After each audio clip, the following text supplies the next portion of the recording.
Manifestations, minutes de silence et cheveux coupés, les signes de soutien aux Iraniennes se multiplient en Europe, plus de 2 semaines après le début des protestations.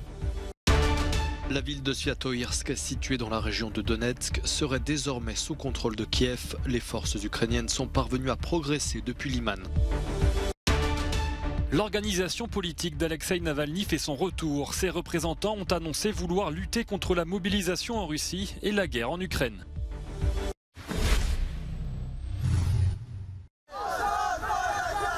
Plus de 2 semaines après la mort de Mahsa Amini, tué par le régime de Téhéran pour avoir mal porté son foulard, les soutiens à la révolte des Iraniens se multiplient en Europe. Des centaines de personnes ont manifesté aux Pays-Bas devant le Parlement néerlandais, en demandant notamment l'expulsion de l'ambassadeur de la République islamique.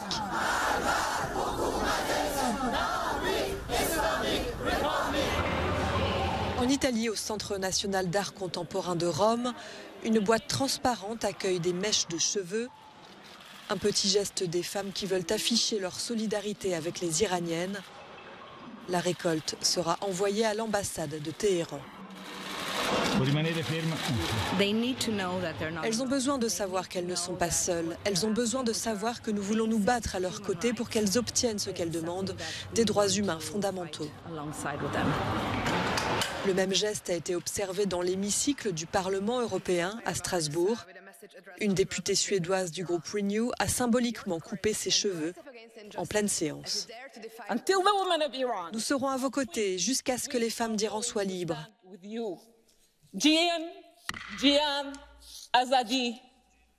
Liberté pour la vie des femmes.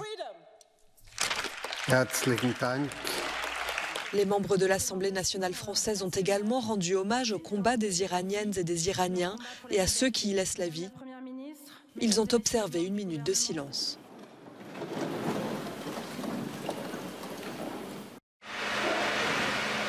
En Ukraine, la ligne de front se déplace petit à petit vers l'est. Ces images ont été tournées à Siversk, dans la région de Donetsk, après les récents affrontements entre forces russes et ukrainiennes. Ailleurs dans la région, la ville de Sviatoyrsk serait désormais sous contrôle de l'Ukraine. Les unités russes en ont été chassées par les Ukrainiens qui ont progressé depuis la ville voisine de Liman.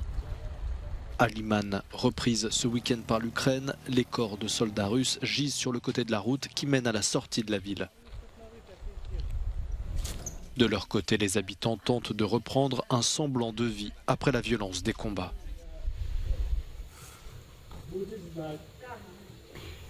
Je me tenais dans le hall à environ 5 mètres quand ça a fait boum. J'ai été projetée en arrière. Maintenant, je n'entends pas bien. Les dernières victoires côté ukrainien n'ont pas entaché la volonté de la Russie d'annexer les 4 régions de Donetsk, Lugansk, Zaporijia et Kherson. Les députés russes ont approuvé ce lundi à l'unanimité la loi sur leur annexion. La mobilisation de plusieurs centaines de milliers de personnes dans l'armée russe serait en train de provoquer un changement de perception en Russie. Maintenant que la situation a changé, beaucoup ont eu l'impression qu'elle pourrait les toucher ou les a déjà touchés, eux et leurs familles.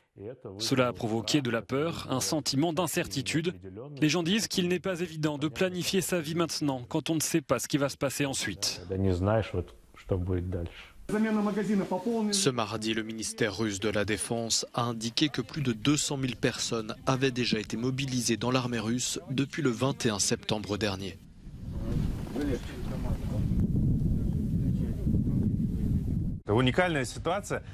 C'est par une déclaration publiée sur YouTube que le mouvement politique d'Alexeï Navalny renaît de ses cendres. Il y a plus d'1 an, l'organisation était qualifiée d'extrémiste par la justice russe et interdite. Dans cette vidéo, les alliés du militant d'opposition annoncent qu'ils comptent créer un vaste réseau national pour éviter de nouveaux décès dans la guerre en Ukraine. La relance de ce mouvement antigouvernemental intervient sur fond de mécontentement grandissant d'une partie de la population face à la mobilisation partielle décrétée par Vladimir Poutine. Une colère sur laquelle les fidèles de Navalny comptent bien capitaliser. Devenez les membres de notre siège. Non à la guerre. Non à la mobilisation. Liberté pour Alexeï Navalny. Le communiqué sollicite l'aide d'artistes, d'avocats, de hackers ou simplement de personnes volontaires pour imprimer et distribuer des tracts. Il appelle aussi une nouvelle fois à la libération d'Alexeï Navalny. Incarcéré depuis janvier 2021, Navalny purge une peine de 11 ans de prison.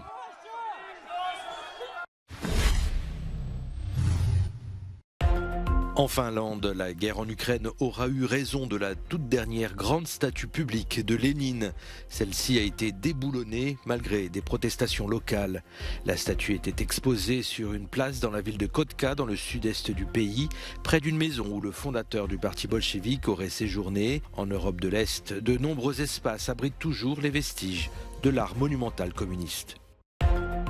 Aux États-Unis, la légende de la musique country s'est éteinte. Loretta Lynn est décédée à l'âge de 90 ans dans sa maison du Tennessee. Loretta Lynn avait démarré sa carrière dans les années 60 et aura vendu plus de 45 millions de disques dans le monde. Une carrière saluée par Barack Obama qui lui avait remis la médaille présidentielle de la liberté.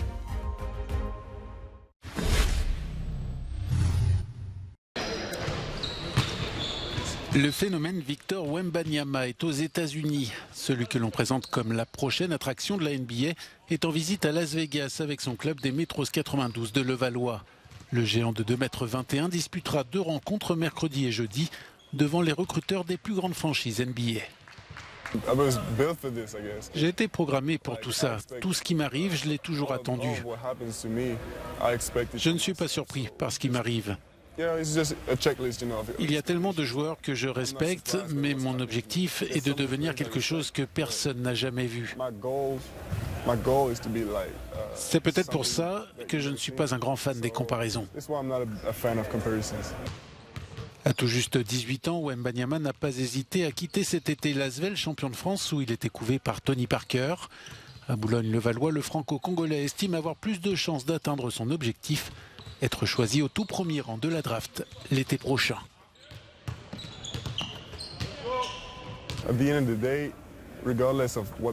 En fin de compte, quelle que soit la position à laquelle vous êtes choisi dans la draft, je pense que le plus important est d'avoir la meilleure carrière par la suite. Mais en tant qu'athlète, en tant que compétiteur, je ne peux pas accepter de ne pas être le numéro 1. Je n'aime pas avoir quelqu'un au-dessus de moi.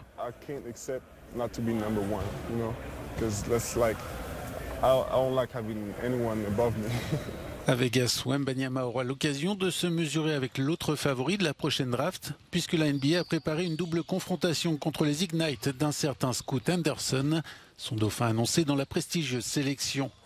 L'occasion d'affoler un peu plus les recruteurs US.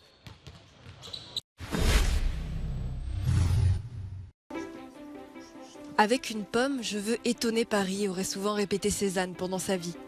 Un fruit insignifiant et pourtant essentiel, une belle analogie pour l'œuvre de Cézanne, composée de paysages, de nus, de nature morte, et qui a révolutionné la peinture du 19e siècle. La Tate Gallery de Londres lui consacre une exposition fleuve qui rassemble plus de 80 œuvres de l'artiste provençal du 5 octobre au 12 mars 2023. Avec les analyses scientifiques, nous savons désormais qu'il était capable de peindre très rapidement en extérieur, mais qu'il pouvait prendre 10 ans ou même plus pour créer certains de ses tableaux. Comme par exemple, juste derrière moi, le tableau des Grandes Baigneuses, qui n'était pas terminé au moment de sa mort.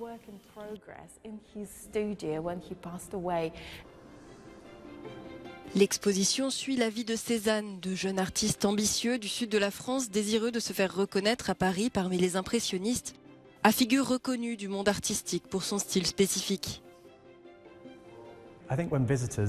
Je pense que la plupart d'entre nous voient Cézanne comme étant un artiste dont les œuvres sont intemporelles.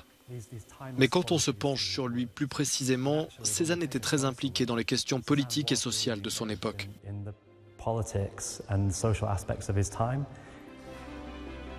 L'exposition vise à mettre en avant l'influence durable qu'a eue Cézanne sur les artistes qui lui ont succédé.